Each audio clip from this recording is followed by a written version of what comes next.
Hello students, আমার চ্যানেলে তোমাদেরকে স্বাগত। 2024 মাধ্যমিক পরীক্ষার্থীদের কথা মাথায় রেখে আমার চ্যানেলে চলছে টেক্সট বই খুঁটিয়ে ছোট প্রশ্নের ক্লাস, শর্ট প্রশ্ন। ইতিহাস থেকে দ্বিতীয় চ্যাপ্টার শুরু করেছি, আজকে তার সেকেন্ড পার্ট। চলো শুরু করি। আজকে এখন পড়ব বামাবোধিনী পত্রিকা।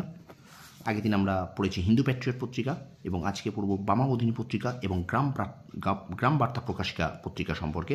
এখান থেকে দেখি কী কী শর্ট প্রশ্ন আমরা পেতে পারি। দেখো, চলো শুরু করি। 19বিংশ শতকে নারী কল্যাণ ও নারী মুক্তি আন্দোলনের প্রসারে পত্রপত্রিকার বিশেষ অবদান রয়েছে।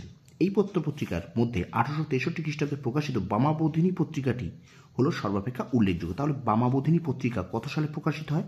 না, 1863 সালে।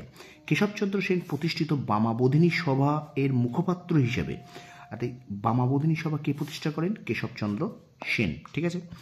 আর মুখপাত্র হিসেবে উমেশচন্দ্র দত্তের সম্পাদনায় পত্রিকাটি পথ চলা শুরু। তাহলে এই বামাবোধিনী পত্রিকাটির সম্পাদক কে ছিলেন? না, উমেশচন্দ্র দত্ত। উমেশচন্দ্র দত্ত ছিলেন বিশিষ্ট সিটি কলেজের অধ্যক্ষ। বামাবোধিনী পত্রিকার প্রধান উদ্দেশ্য ছিল নারী শিক্ষার প্রসার। এটা কিন্তু মনে রাখবে, বামাবোধিনী পত্রিকার প্রথম উদ্দেশ্য ছিল কিন্তু নারী শিক্ষার প্রসার। পত্রিকার প্রথম সংখ্যাতেই নারী শিক্ষার প্রচলনের দাবি করা হয় এবং নারীদের কোন কোন শিক্ষা দেওয়া হবে তার একটি তালিকা প্রকাশ করে। বামাবোধিনী পত্রিকা বাল্যবিবাহ, অসমবিবাহ বা বার্ধক্য বিবাহ প্রভৃতির বিরোধিতা করে।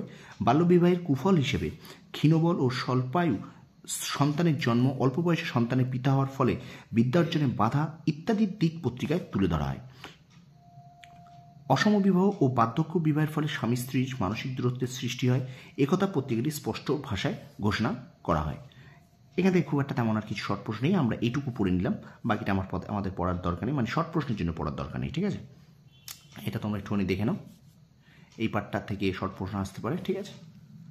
আচ্ছা, এরপরে দেখো, আমরা এখান থেকে একটু পড়ি। এই পত্রিকাটি, অর্থাৎ বামাবোধিনী পত্রিকাটি 1863 খ্রিস্টাব্দ থেকে 1923, 60 বছর নিয়মিতভাবে প্রকাশিত হয়। নিয়মিত কিন্তু 60 বছর থেকে প্রকাশিত হয় বামাবোধিনী পত্রিকাটি, ঠিক আছে। আচ্ছা, এবার চলো আমরা চলে যাই গ্রাম বার্তা প্রকাশিকা। আমরা মেন জিনিসগুলো পড়বো, ডিটেলস পুরো পড়তে গেলে হবে না, কারণ শর্ট প্রশ্ন আমরা মেন জিনিসগুলো তুলব। দেখো, 19বিংশ শতকে গ্রাম বার্তা প্রকাশিকা। 19বিংশ শতকে বাংলায় পত্রপত্রিকা প্রকাশ মূলত ছিল শহর কেন্দ্রিক তথা কলকাতা কেন্দ্রিক। তবু গ্রামীণ সাংবাদিকতার যে ঐতিহ্য 19বিংশ শতকে দ্বিতীয়ার্ধে গড়ে উঠতে শুরু করে, তার প্রতিকৃত ছিলেন হরিনাথ মজুমদার বা হরিনাথ কাঙাল। এনাকে কিন্তু বলা হয় কাঙাল হরিনাথ, ঠিক আছে। কাঙাল হরিনাথ অনেক সময় পড়ে, কাঙাল হরিনাথ নামে কে পরিচিত? হরিনাথ মজুমদার। এবং 1863 খ্রিস্টাব্দে এপ্রিল মাসে হরিনাথ নদিয়া জেলার কুমারখালী গ্রাম থেকে মাসিক পত্রিকা রূপে প্রকাশ করেন গ্রাম বার্তা প্রকাশিকা। তাহলে এই গ্রাম বার্তা প্রকাশিকা প্রকাশ করেন কে? না, হরিনাথ মজুমদার। কত সালে প্রকাশিত হয়? 1863 সালে। কোথা থেকে? নদিয়া জেলার কুমারফুলি, এখানে কিন্তু কুমারখালী, এখানে কিন্তু এই জেলাটা পড়ে। নদিয়া জেলা থেকে কিন্তু গ্রাম বার্তা প্রকাশিকা এই পত্রিকাটি প্রকাশ হতো, এবং এই প্রকাশক ছিলেন কিন্তু হরিনাথ মজুমদার। পরবর্তীকালে এই পত্রিকাটি প্রথমে পাক্ষিক এবং পরে সাপ্তাহিক পত্রিকা হিসেবে প্রকাশিত হয়।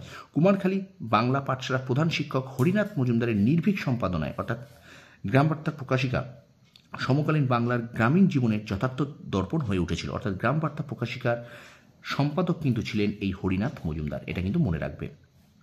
পত্রিকাটি প্রত্যেক সংখ্যায় স্থান পেত কৃষকদের দুরবস্থা, নীলকর ও জমিদারি শোষণ ও প্রজাপীড়নের নানান ঘটনা। স্থানীয় জমিদারদের কৃষক বিরোধী ভূমিকা হরিনাথ গ্রাম বার্তা প্রকাশিকা পত্রিকায় নির্ভীকভাবে তুলে ধরতেন। সমকালীন সকল প্রভাবশালী পত্রপত্রিকা যখন পাবনা কৃষক বিরোধিতায় জমিদারদের সমর্থন করেছে, তখন একমাত্র ব্যতিক্রমী পত্রিকা হিসেবে গ্রাম বার্তা প্রকাশিকা কৃষকদের পক্ষে সোচ্চার হয়ে ওঠে, ঠিক আছে। এই পত্রিকাটি জমিদারদের অত্যাচার ও শোষণের বিরুদ্ধে সোচ্চার হলেও জমিদারি প্রথা উচ্ছেদের দাবি করেনি, বরং পত্রিকাটি লেখা হয়েছিল জমিদার প্রজাদিগের পিতা মাতা স্বরূপ ও সহায় সম্পদ। তো আজকে আমরা এইটুকু পড়লাম, আমরা যেটুকু আমি দাগিয়ে দিয়েছি এটুকু তোমাদের শর্ট প্রশ্নের জন্য পড়লে যথেষ্ট, ঠিক আছে। এখানে গ্রাম বার্তা প্রকাশিকা থেকে এটাকে লিখে নেবে, যেগুলো আমি দাগিয়ে দিয়েছি শর্ট প্রশ্ন হিসেবে বা বললাম, আর এখান থেকে তোমরা এই বামাবোধিনী পত্রিকা থেকে এইটুকু লিখে নেবে, ঠিক আছে। আর অবশ্যই আমার চ্যানেলটা ভালো লাগলে, আমার ক্লাসটা ভালো লাগলে আমার চ্যানেলটা সাবস্ক্রাইব করো, শেয়ার করো, আর পাশে থাকা বেল আইকনটি প্রেস করে রেখো। একটু বেশি বেশি করে শেয়ার করে দাও, প্রত্যেকটা ছাত্রছাত্রীর কাছে কিন্তু এই শর্ট প্রশ্নগুলো পৌঁছে যাওয়া চাই। টেক্সট বই খুঁটিয়ে কিন্তু শর্ট প্রশ্ন তোমাদের পড়া ভীষণ দরকার বছরের শুরু থেকে। ভিডিওটা ভালো লাগলে অবশ্যই আমার চ্যানেলটা শেয়ার করো, সাবস্ক্রাইব করো, পাশে থাকা বেল আইকনটি প্রেস করে রেখো। তোমরা সফল হও, তোমাদের সাফল্য কামনা করি। ধন্যবাদ।